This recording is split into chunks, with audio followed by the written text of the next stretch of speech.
Hey guys, Lord here, back in with another action figure review. Today we'll be taking a look at the DC Multiverse Collector Edition, the Grid from Forever Evil.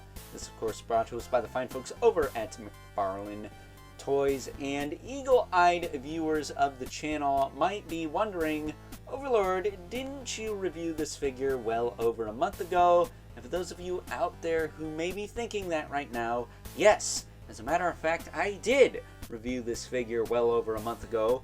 However, I move him over. He looked like this. This is the Platinum Edition of good old Grid.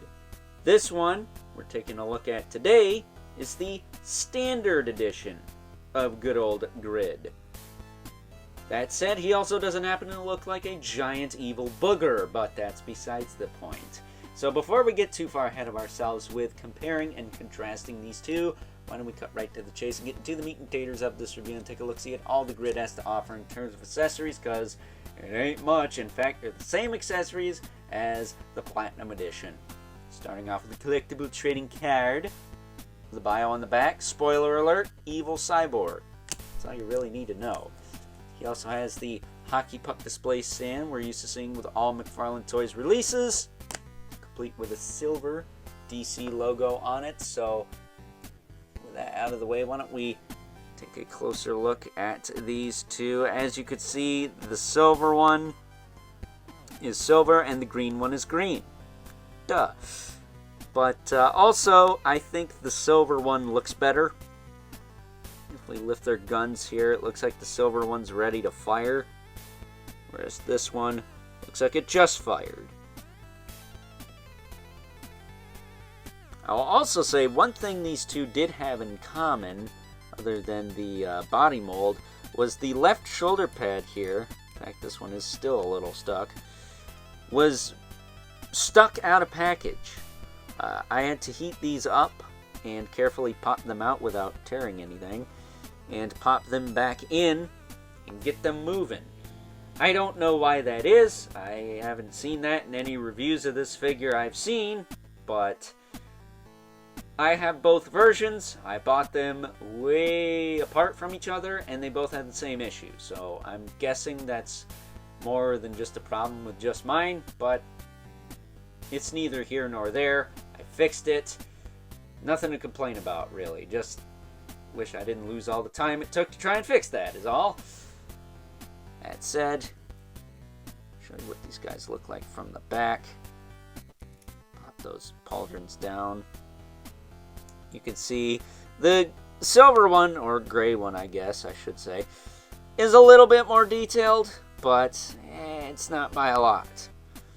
That said, if you want a more in-depth review of the Grid, I'll leave a link in the description below for this guy's video. That way you can see the articulation breakdown, because once again, he is reused from the Flashpoint Paradox Cyborg Collectible figure. So he shares a lot of the same parts with him. I think this arm might be the same, the legs are the same, the crotch is the same, possibly even this upper arm is the same. The torso is different, the head is different. But that's pretty much all that is different, if I'm not mistaken. But yeah, man, I like this regular version of Grid a lot more than the Platinum.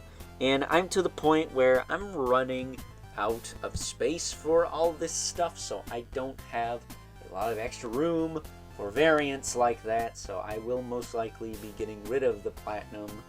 I already offered it to a friend of mine, but if anyone else is interested, let me know. And if things don't work out with the person who's got dibs right now, I'll let you know. So, with that being said, before we wrap this sucker up,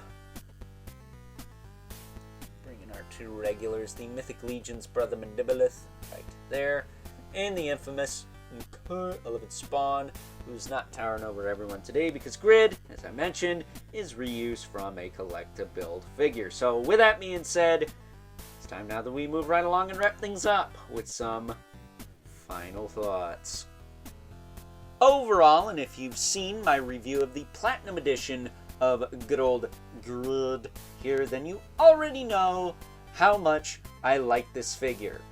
I like it a lot. However, this version of the character does not look like a giant evil booger, so he has that going for him.